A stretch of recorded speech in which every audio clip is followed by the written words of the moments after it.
Part 2. Use smoke screens to disguise your actions. Deception is always the best strategy, but the best deceptions require a screen of smoke to distract people's attention from your real purpose. The bland exterior, like the unreadable poker face, is often the perfect smoke screen, hiding your intentions behind the comfortable and familiar. If you lead the sucker down a familiar path, he won't catch on when you lead him into a trap. Observance of the Law 1. In the year 1910, a certain Mr. Sam Giesel of Chicago parted with his warehouse business for nearly $1 million. He chose a life of semi-retirement, managing his many properties, yet deep down, he longed for the days of deal-making. One fine day, a young man named Joseph Wall called on him, eager to purchase an apartment that Giesel had for sale. Giesel laid out the terms. The price was $8,000, with a required down payment of $2,000. While, seeming thoughtful, said he would ponder over it. The very next day, he returned, offering to pay the full $8,000 in cash, if only Giesel could wait a few days until a deal of Wiles came through. Even in his semi-retirement, Giesel, a shrewd businessman, was curious about how Weil could gather such a sum, about $150,000 in today's money, so swiftly. Weil seemed hesitant to explain and swiftly changed the subject, but Giesel pressed on. Finally, after securing promises of confidentiality, Weil shared this tale. Then Jehu assembled all the people and said to them, Ahab served Baal a little, but Jehu will serve him much more. Now therefore call to me all the prophets of Baal, all his worshippers and all his priests. Let none be missing, for I have a great sacrifice to offer to Baal. Whoever is missing shall not live. But Jehu did it with cunning in order to destroy the worshippers of Baal. And Jehu ordered, Sanctify a solemn assembly for Baal. So they proclaimed it. And Jehu sent throughout all Israel, and all the worshippers of Baal came, so that there was not a man left who did not come. And they entered the house of Baal, and the house of Baal was filled from one end to the other. Then Jehu went into the house of Baal, and he said to the worshippers of Baal, Search, and see that there is no servant of the Lord here among you, but only the worshippers of Baal. Then he went in to offer sacrifices and burnt offerings. Now Jehu had stationed 80 men outside and said, The man who allows any of those whom I give into your hands to escape shall forfeit his life. So as soon as he had made an end of offering the burnt offering, Jehu said to the guard and to the officers, Go in and slay them. Let not a man escape. So when they put them to the sword, the guard and the officers cast them out and went into the inner room of the house of Baal, and they brought out the pillar that was in the house of Baal and burned it. And they demolished the pillar of Baal and demolished the house of Baal and made it a latrine to this day. Thus Jehu wiped out Baal from Israel. Weil's uncle served as a secretary to a circle of multimillionaire financiers. A decade ago, these wealthy men had acquired a hunting lodge in Michigan at a bargain price. They hadn't used the lodge for several years and had decided to sell it, entrusting Weil's uncle with the task of getting what he could for it. The uncle, harboring a long-standing grudge against the millionaires, saw this as his chance for revenge. He planned to sell the lodge for $35,000 to a setup man, whom Weil was to find. The millionaires, being so wealthy, wouldn't fret over the low price. The setup man would then resell the lodge for its true value, around $155,000. The uncle, Weil, and the third man would split the profits from the second sale. It was all legal and served a just cause, the uncle's retribution. Giesel, intrigued and eager for adventure, insisted on being the setup buyer. Though Weil seemed reluctant, Giesel's enthusiasm and the prospect of profit convinced him. He explained that Giesel needed to put up the $35,000 in cash. Giesel, a millionaire, assured him he could do so effortlessly. Finally, Weil agreed to arrange a meeting between the uncle, Giesel, and the financiers in Galesburg, Illinois. During the train ride to Galesburg, Giesel met the uncle, a distinguished man with whom he eagerly discussed business, while also brought along a companion, a stout fellow named George Gross. Weil explained he was a boxing trainer and Gross was a promising prizefighter he trained.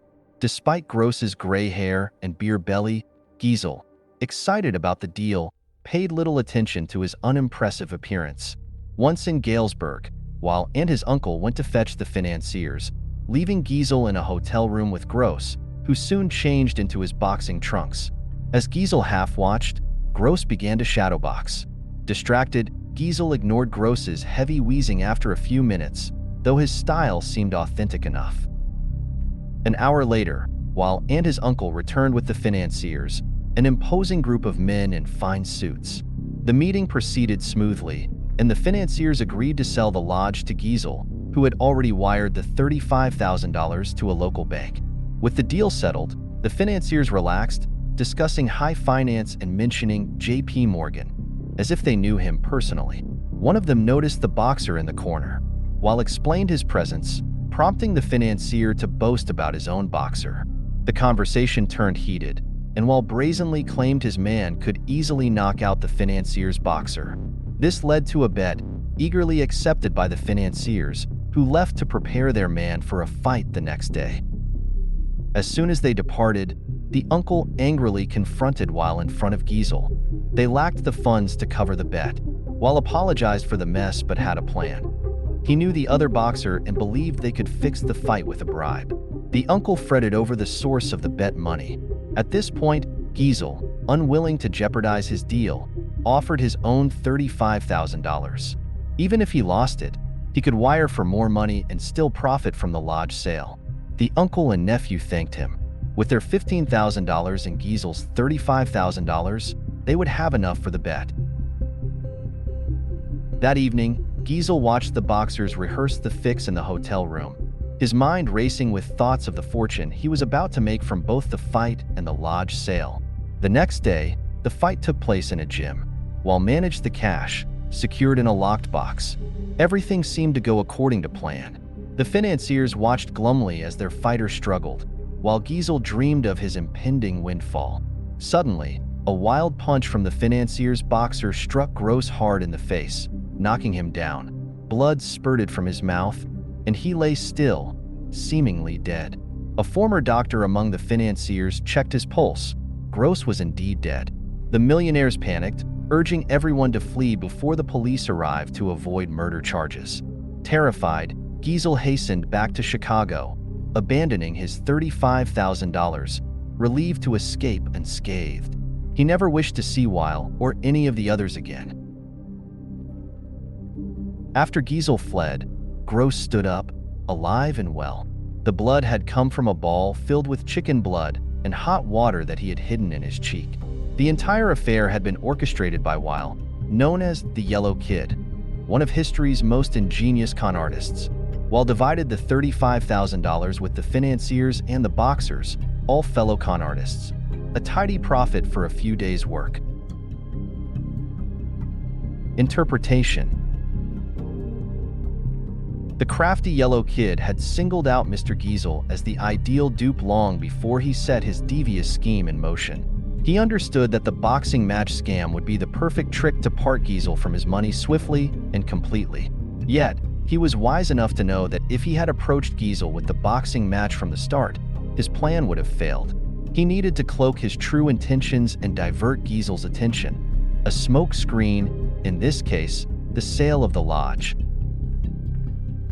During the train ride and in the hotel room, Giesel's thoughts were consumed with the impending deal, the promise of easy money, and the opportunity to mingle with wealthy men. He was too preoccupied to notice that Gross was, in fact, out of shape and well past his prime.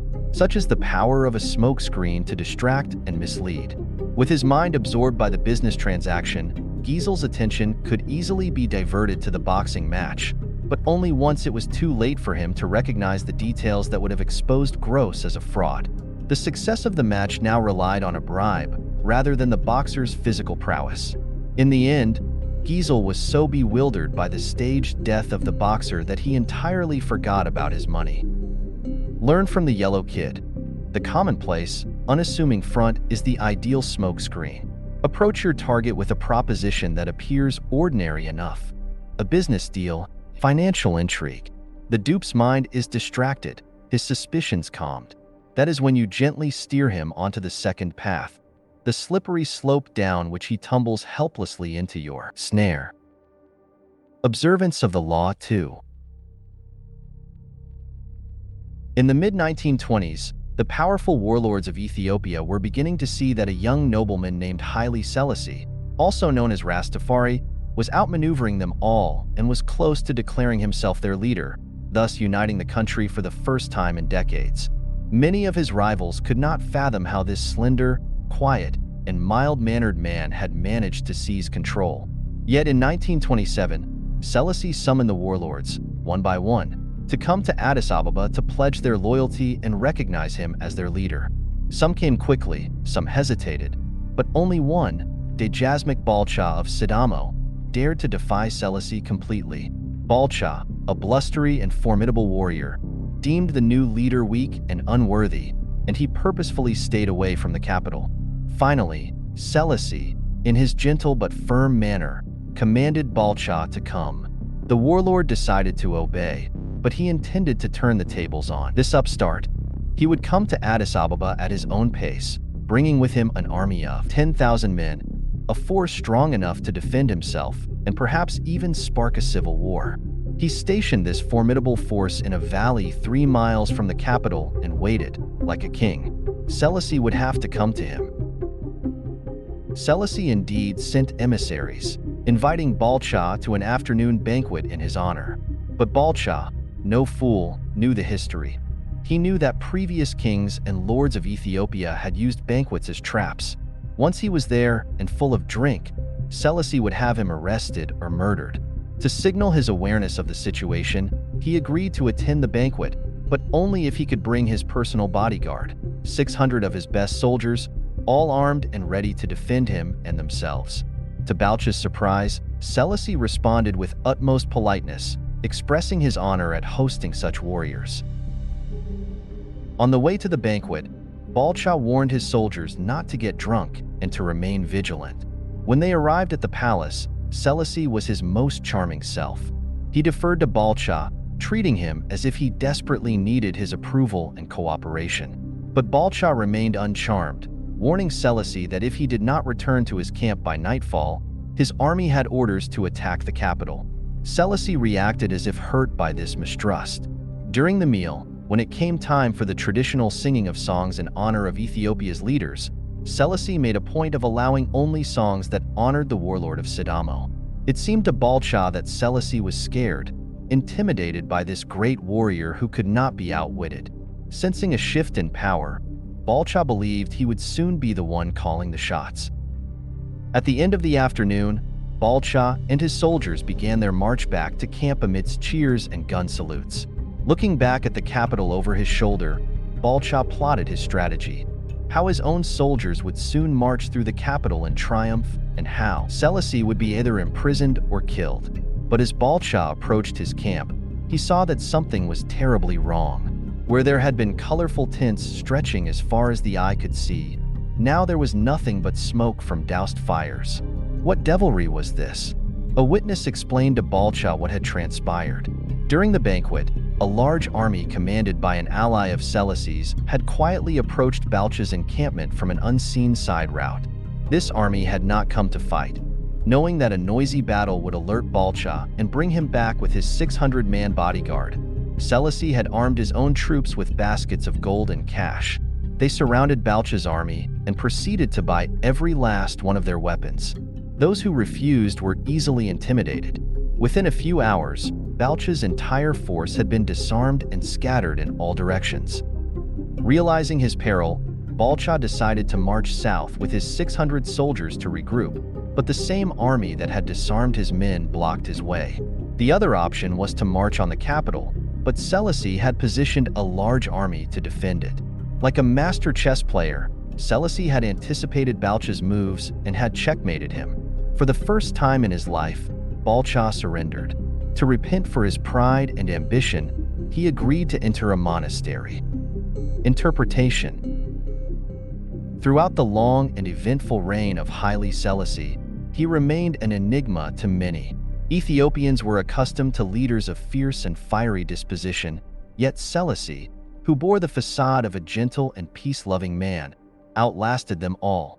Never displaying anger or impatience, he ensnared his victims with sweet smiles, lulling them with charm and deferential behavior before striking. In the case of Balcha, Selassie masterfully exploited the man's wariness and his suspicion that the banquet was a trap, which, indeed, it was, but not in the manner Balcha anticipated. Selassie's method of allaying Balcha's fears, permitting him to bring his bodyguard to the banquet, according him the highest honor, making him feel in control, created a thick smoke screen, obscuring the true plot unfolding 3 miles away. Remember, those who are paranoid and wary can often be the easiest to deceive. Gain their trust in one aspect, and you craft a smoke screen that blinds their perception in another, allowing you to approach and deliver a crushing blow. A helpful or seemingly honest gesture, or one that suggests the other person's superiority, serves as the perfect diversion. When properly employed, the smoke screen is a weapon of tremendous power. It allowed the seemingly gentle Selassie to utterly vanquish his foe without firing a single bullet. Keys to power. If you believe that deceivers are flamboyant characters who weave elaborate lies and fanciful tales, you are greatly mistaken. The most skilled deceivers employ a plain and inconspicuous front that draws no attention to themselves. They understand that extravagant words and gestures immediately arouse suspicion. Instead, they envelop their mark in the familiar, the ordinary, the seemingly harmless.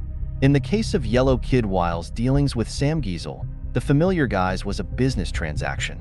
In the Ethiopian case, it was Selassie's deceptive humility, exactly what Balcha would have expected from a supposedly weaker warlord. Once you have lulled your target's attention with the familiar, they fail to notice the deception happening behind their backs. This stems from a simple truth: people can focus on only one thing at a time. It is exceedingly difficult for them to fathom that the bland and harmless individual they are dealing with is simultaneously orchestrating a cunning plot. The more colorless and uniform your smoke screen, the better it conceals your intentions. In the decoy and red herring tactics discussed earlier, you actively distract people. With the smoke screen, you lull your victims, drawing them into your web. Because it is so hypnotic, this method often proves to be the most effective way of concealing your intentions. The simplest form of smoke screen is a facial expression. Behind a bland, unreadable exterior, all sorts of mischief can be planned without detection. This is a weapon that the most powerful men in history have mastered. It was said that no one could read Franklin D. Roosevelt's face. Baron James Rothschild made a lifelong practice of hiding his true thoughts behind bland smiles and nondescript looks. Stendhal wrote of Talleyrand, "Never was a face less of a barometer." Henry Kissinger would bore his opponents around the negotiating table with his monotonous voice, his blank look, his endless recitations of details. Then, as their eyes glazed over, he would suddenly hit them with a list of bold terms. Caught off guard, they were easily intimidated. As one poker manual explains it, while playing his hand, the good player is seldom an actor. Instead, he practices a bland behavior that minimizes readable patterns, frustrates and confuses opponents, permits greater concentration. The smokescreen is a versatile concept, adaptable on numerous levels, all playing on the psychological principles of distraction and misdirection. One of the most effective smokescreens is the noble gesture. People want to believe that seemingly noble gestures are genuine, for the belief is comforting. They rarely notice how deceptive these gestures can be. The art dealer Joseph Devine once faced a dire problem. The millionaires who had paid so dearly for his paintings were running out of wall space, and with inheritance taxes rising, it seemed unlikely that they would keep buying. The solution was the National Gallery of Art in Washington, D.C., which Devine helped create in 1937 by persuading Andrew Mellon to donate his collection. The National Gallery was the perfect front for Devine. In one stroke, his clients avoided taxes, cleared wall space for new purchases, and reduced the number of paintings on the market, thereby maintaining high prices. All this while the donors appeared to be public benefactors. Another effective smokescreen is the pattern, establishing a series of actions that seduce the victim into believing you will continue in the same way. The pattern plays on the psychology of anticipation. People assume that behavior conforms to patterns, or so they like to think. In 1878, The American robber Baron Jay Gould created a company that began to threaten the monopoly of the telegraph company Western Union. The directors of Western Union decided to buy Gould's company. They had to pay a hefty sum, but they believed they had rid themselves of an annoying competitor. A few months later, Gould was at it again, complaining of unfair treatment. He started another company to compete with Western Union. The same thing happened. Western Union bought him out to shut him up. Soon the pattern repeated for a third time, but now Gould went for the jugular. He staged a bloody takeover struggle and managed to gain complete control of Western Union. He had established a pattern that tricked the company's directors into thinking his goal was merely to be bought out at a handsome rate. Once they paid him off, they relaxed and failed to notice that he was actually playing for higher stakes. The pattern is powerful because it deceives the other person into expecting the opposite of what you are really doing. Another psychological weakness on which to build a smokescreen is the tendency to mistake appearances for reality. The belief that if someone seems to belong to your group, their belonging must be genuine. This habit makes the seamless blend a highly effective front. The trick is simple: blend in with those around you. The better you blend, the less suspicious you become. During the Cold War of the 1950s and 60s, as is now notorious, many British civil servants passed secrets to the Soviets. They went undetected for years because they seemed to be decent chaps, had attended the right schools, and fit the old boy network perfectly. Blending in is the perfect smokescreen for spying. The better you do it, the better you can conceal your intentions. Remember, it takes patience and humility to dull your brilliant colors, to put on the mask of the inconspicuous. Do not despair at having to wear such a bland mask. It is often your unreadability that draws people to you and makes you appear powerful. Image: a sheep's skin. A sheep never marauds. A sheep never deceives. A sheep is magnificently dumb and docile. With a sheepskin on his back, a fox can pass right into the chicken coop. Authority. Have you ever heard of a skillful general who intends to surprise a citadel, announcing his plan to his enemy? Conceal your purpose and hide your progress. Do not disclose the extent of your designs until they cannot be opposed, until the combat is over. Win the victory before you declare the war. In a word, imitate those warlike people whose designs are not known except by the ravaged country through which they have passed. Reversal. No smokescreen, red herring, false sincerity, or any other device to mislead will hide your intentions if you already bear a reputation for deceit. As you grow older and more successful, it often becomes harder to hide your cunning. Everyone will know you as a deceiver. Continue pretending to be innocent and you risk appearing the worst kind of hypocrite, severely limiting your freedom to act. In such cases, it is better to own up, to appear as the honest rogue, or even better, the repentant rogue. Not only will you be admired for your frankness, but, most wonderfully strange of all, you will be able to continue your schemes. Take the example of P.T. Barnum, the 19th century master of humbug. As he aged, he learned to embrace his reputation as a grand deceiver. Once, he organized a buffalo hunt in New Jersey, complete with Indians and imported buffalo. He promoted the event as genuine, but it was so obviously fake that the crowd, instead of getting angry and demanding their money back, was greatly amused. They knew Barnum pulled tricks all the time. That was the secret of his success, and they loved him for it. Learning from this, Barnum stopped hiding all of his tricks, even revealing his deceptions in a tell-all autobiography. As Kierkegaard wrote, "The world wants to be deceived." Though it is wiser to divert attention from your goals by presenting a bland, familiar exterior, there are times when a colorful, conspicuous gesture is the right tactic. The great charlatans of 17th and 18th century Europe used humor and entertainment to deceive their audiences. Dazzled by a grand show, the public would not notice the charlatan's true intentions. The star charlatan would arrive in town in a night black coach drawn by black horses. Clowns, tightrope walkers, and star entertainers would accompany him, drawing people to his demonstrations of elixirs and quack potions. The charlatan made entertainment seem like the business of the day. The real business was selling the elixirs and quack potions. Spectacle and entertainment are indeed excellent ways to hide your intentions, but they cannot be used indefinitely. The public grows weary and suspicious, eventually catching on to the trick. Thus, the charlatans had to move swiftly from town to town before word spread that the potions were useless and the entertainment a ruse. Powerful people with bland exteriors, such as Talleyrand, Rothschild, and Selassie, can practice their deceptions in the same place throughout their lives. Their act never wears thin and rarely arouses suspicion. Therefore, the colorful smokescreen should be used with caution and only when the occasion is right.